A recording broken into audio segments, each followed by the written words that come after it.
अस्सलाम वालेकुम स्टूडेंट्स, उम्मीद है सब खैरियत से होंगे। अच्छा ना, जिस तरह हमने 80 तक देख लिए थे एमसीक्यूज, आज हम उससे ऑनवर्ड लेकर चलते हैं। तो 81 हमारे पास सिंपल फार्मूलाज हैं इन्वर्स डेरिवेटिव के, इन्वर्स हाइपरबोलिक के। तो अगर ये आपको आता है फिर कोई इशू नहीं होगा। 82 भी सिंपल है। नहीं, 82 हम देख लेते हैं। 82 में हमारे पास है कि y इज इक्वल टू है हमारे पास sine inverse under root x. अच्छा, इसका अब हमने डेरिवेटिव निकालना है। तो देखो, जब differentiate on both side with respect to x करेंगे तो ये आ जाएगा हमारे पास dy/dx is equal to dy/dx sine inverse under root x. अब देखो, अगर मैं इसको थोड़ा सा सिंपल करूं तो जो हमने पहले फार्मूलाज पढ़ के आए वो क्या था? पहले साइन इनवर्स का फार्मूला, साइन इनवर्स एक्स का जो डेरिवेटिव होता था उसका हमने पढ़ा था कि वो था 1 minus x square D of x. ये चीज होती थी, वही चीज अब हमने इधर अप्लाई कर ली है। देखिए, अब इसका ये डेरिवेटिव है। डिफरेंस कहां पर आएगा? सॉरी, इधर अंडर रूट भी है कि जहां पर इधर अब x है तो इधर x स्क्वायर यूं करके आया था। अब अगर इधर x स्क्वायर अंडर रूट हो जाए तो फिर क्या करना है हमने, वो देख लें। ये आ जाएगा 1 माइनस अंडर रूट एक्स और इसका हमारे पास आ जाएगा स्क्वायर और फिर अंडर रूट, और साथ देखिए अब इधर हमारे पास एंगल का डेरिवेटिव होता है। तो इधर अब हमने डेरिवेटिव लेना है किसका? एंगल का। अब हमने कहना इधर तो हमने नहीं लिया था, इधर भी हमने लिया था। x का डेरिवेटिव हमारे पास dx वही तो साथ लिखा हुआ था हमने, यानी कि इसका 1 होता है, लिखो या ना लिखो फर्क नहीं पड़ता। लेकिन इधर फिर हमें अब सॉल्व करके दिखाना पड़ेगा। तो इधर अब इससे ये कैंसिल आउट हो जाएगा, बाकी रह जाएगा हमारे पास 1 माइनस एक्स और इसका आ जाएगा हमारे पास पावर शुरू में, पावर में से एक लेस, पावर के अंदर वाले का डेरिवेटिव वो तो 1 होता है। अब देखो ये -1/2 है, इससे मैं यूं लिख सकता हूं, नीचे जाकर अंडर रूट 2 हो जाएगा और यही हमारा राइट ऑप्शन आ जाएगा। तो इधर जो इसका राइट ऑप्शन दिया हुआ है वो हमारे पास सी है।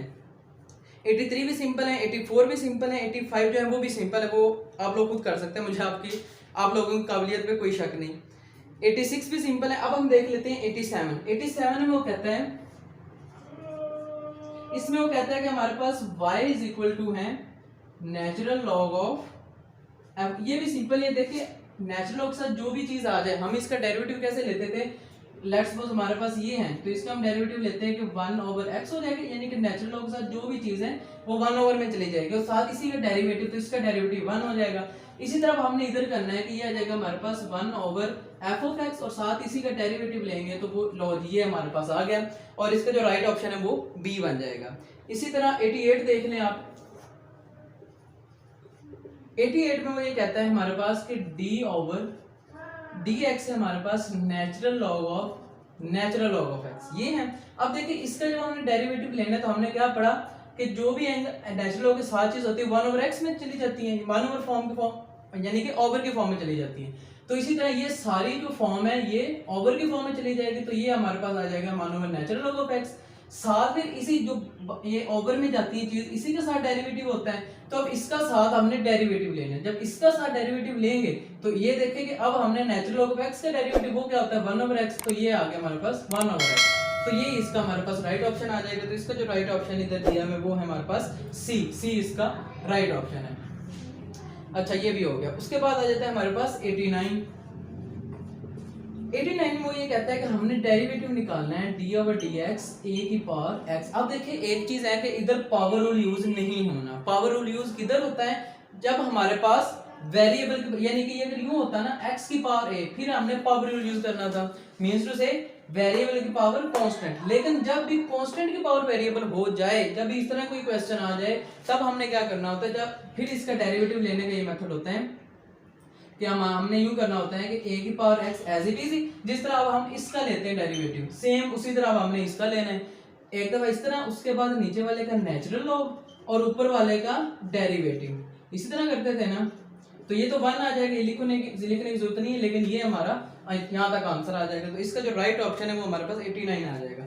अब देखिए, आपने पढ़ा था कि e की पावर x का तो डेरिवेटिव e की पावर x ही होता है, उसमें नेचुरल लॉग वाला कोई केस ही नहीं होता, लेकिन उसमें भी होता है। कैसे होता है? देखो, हम यूं करते हैं e की power x natural log of e और डेरिवेटिव ऑफ x। अब देखिए, x का डेरिवेटिव वो तो 1, वो लिखने की जरूरत नहीं है, ठीक है। उसके अलावा नेचुरल लॉग ऑफ e। अब देखिए, e जो है वो हमारे पास एक कांस्टेंट नंबर, इसकी कोई टर्म आती है, इसका 2.31 ये इसका नंबर होता है। अब अगर इसका जब नहीं, सॉरी इस तरह नहीं, जो नेचुरल लॉग ऑफ e होता है वो हमारे पास, आप अगर कैलकुलेटर से चेक कर लो तो वो हमारे पास हमेशा 1 आता है। जिस तरह मैंने कहा 2.31 इस तरह करके कोई भी एक वैल्यू होती है, तो उसका हमारे पास जो नेचुरल लॉग है, सॉरी, वो 1 होता है। तो इसलिए ये लिखने की जरूरत नहीं होती, हम सिंपल यही बता देते हैं। लेकिन जब भी कोई और चीज होती है a की पावर x वगैरह, तो फिर हम उसे कुछ यूं इस फॉर्म में लिख लेते हैं। अच्छा, उसके बाद आ जाता है हमारे पास 90 देख लें। 90 में वो कहता है कि हमारे पास है log ऑफ a की पावर x। अब देखिए इसका हमने बताना है, डेरिवेटिव निकालना है। तो सबसे पहले तो हमें पता है नेचुरल लॉग के बारे में हमने पढ़ा, उसके डेरिवेटिव के बारे में, लेकिन इसके डेरिवेटिव के बारे में नहीं पढ़े। तो पहले इसको नेचुरल लॉग में कन्वर्ट कर लेते हैं। तो वो कैसे होगा, देखो नेचुरल लॉग ऑफ ऊपर वाले का अलहदा और नीचे वाले का अलहदा, सिंपल ये चीज आ जाएगी। अब इधर क्वोशिएंट रूल आप अप्लाई कर दो, क्वोशिएंट रूल में ये आ जाएगा नीचे वाले का स्क्वायर, ठीक है, नीचे वाला एज इट इज, ऊपर वाले का डेरिवेटिव 1/x आ जाएगा, माइनस ऊपर वाला एज इट इज, नीचे वाले का डेरिवेटिव, साथ एंगल का डेरिवेटिव वो 0, ये 0 से मल्टीप्लाई हो जाएगा। अब ये 1/x, साथ x का भी डेरिवेटिव होना था 1, तो वो लिखो या ना लिखो फर्क नहीं पड़ता, लेकिन इधर 0 है तो ये लिखना जरूरी होता है। अब इस 0 की वजह से सारी टर्म मल्टीप्लाई हो गई, ये सारी टर्म 0 हो जाएगी, तो बाकी सिर्फ ये रह जाएगा, इससे ये कैंसिल आउट, तो बाकी हमारा जो आंसर है वो आ जाएगा 1/x natural log of a, that is our right option. तो इसका जो राइट ऑप्शन है वो हमारे पास 90 बन जाएगा। 90 तक हो गया। अब हम देख लेते हैं इससे आगे 91 में हमारे पास है कि y इज इक्वल टू है हमारे पास natural log of tan hyperbolic x, that is. तो अब देखिए इसका हमने डेरिवेटिव निकालना है, तो इसका भी सिंपल है। देखो नेचुरल लॉग से जो भी चीज होती है हम पहले स्टेप में क्या करते हैं, जब उसका डेरिवेटिव लेते हैं तो वो 1/, की फॉर्म में चला जाता है, यानी कि 1/tan हाइपरबोलिक x हो जाएगा। अब इसी का साथ जब हम डेरिवेटिव लेते हैं तो देखिए इसका डेरिवेटिव हमारे पास क्या आ जाएगा, सेकेंड हाइपरबोलिक स्क्वायर x। तो इसको आप यूं लिख सकते हो ना, cot हाइपरबोलिक x, और ये आ जाएगा हमारे पास second square x, that is our right option. तो इसका जो इधर राइट ऑप्शन दिया है वो हमारे पास a है। इसी तरह आप देख लें 92 में वो हमें ये कहता है कि d/dx e की पावर 2 की पावर √x। अब देखो ये भी उसी तरह ही है कि हमारे पास कांस्टेंट की पावर वेरिएबल आ गई है, तो इसको भी इसी तरह ही हम सॉल्व करेंगे। क्या करेंगे कि एक दफा तो इसी तरह नीचे वाले का फिर नेचुरल लॉग और ऊपर वाले का डेरिवेटिव लॉग, इस तरह मैं कहना चाह रहा हूँ, ठीक हो गया। अब देखो कि ये वाला तो एज इट इज ही रहेगा, ये भी नेचुरल लॉग ऑफ 2 ही रहेगा। इसका जो हम डेरिवेटिव लेंगे तो पावर शुरू में, पावर में से एक लेस करेंगे तो वो -1/2 मींस टू से उसको आप यूं भी लिख सकते हो। तो दैट इज आवर आंसर। तो इधर से इसका राइट ऑप्शन जो है वो हमारे पास सी है, ठीक है, तो ये इसका राइट ऑप्शन आ जाएगा। उसके बाद 93 वो भी सिंपल है, नेचुरल लॉग ऑफ x का डेरिवेटिव वो 1/x हो जाएगा, और x का डेरिवेटिव हमें पता है वो 0 होता है। इसके बाद आप 94 देख लो। 94 में हमें वो ये कहते हैं कि y इज इक्वल टू है e की पावर 3x, ठीक हो गया। अब हमने इसके 3 डेरिवेटिव निकालने हैं, यानी कि y1, y2 और y3। तो जब हम y1 लेंगे तो इसका डेरिवेटिव लेंगे, इसका डेरिवेटिव तो इसी तरह ही आ जाएगा, और पावर का डेरिवेटिव वो 3 आ जाएगा। जब हम इसका दोबारा डेरिवेटिव लेंगे तो ये 3 एक दफा शुरू में लिख लो, इसका दोबारा से डेरिवेटिव आ जाएगा और पावर का फिर से डेरिवेटिव आ जाएगा। जब हम y3 लेंगे तो ये 3 से कितना हो जाएगा हमारे पास 9 e की पावर 3x, और साथ इसका डेरिवेटिव 3 आ जाएगा, तो ये आ जाएगा 9 3 से 27 e की power 3x, that is our answer. तो इसका जो राइट ऑप्शन है वो हमारे पास डी आ जाएगा। अच्छा, उसके बाद 95 देख लें, e की पावर x, वही बात होगी कि e की पावर जो x होते हैं इसका डेरिवेटिव हमारे पास यही होता है, और क्यों होता है वो हम पहले डिस्कस कर चुके हैं। अच्छा, उसके बाद आ जाता है हमारे पास f ऑफ x, ये 96 है।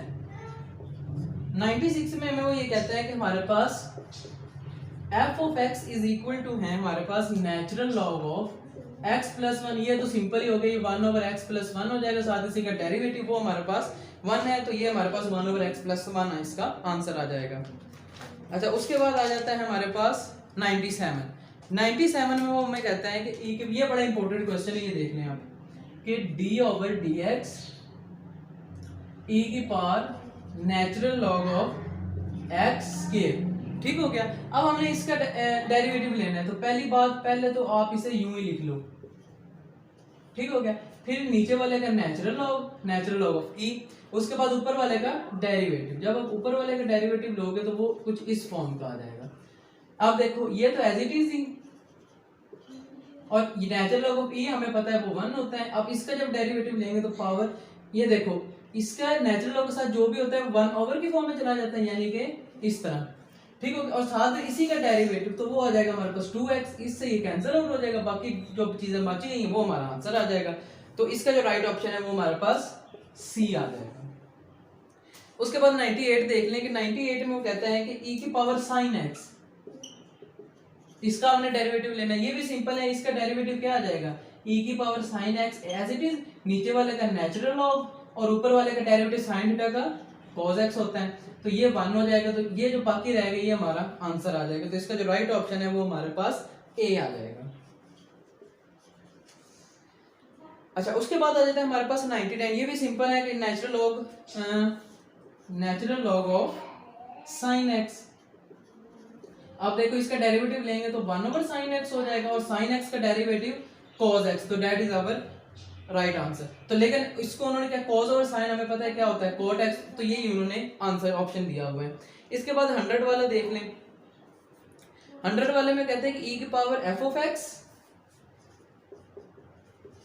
ये है हमारे पास। इसका अब हमने डेरिवेटिव लेना तो वो भी सिंपल है कि e की power f of x as it is, नीचे वाले का नेचुरल और ऊपर वाले का डेरिवेटिव, तो ये 1 है, तो इसका जो राइट ऑप्शन है वो ये आ जाएगा। तो ये इसका राइट ऑप्शन आ जाएगा। तो फिलहाल 100 तक ही इंशाल्लाह नेक्स्ट वीडियो में इससे ऑनवर्ड लेकर चलेंगे। तब तक के लिए टेक केयर, अल्लाह हाफिज।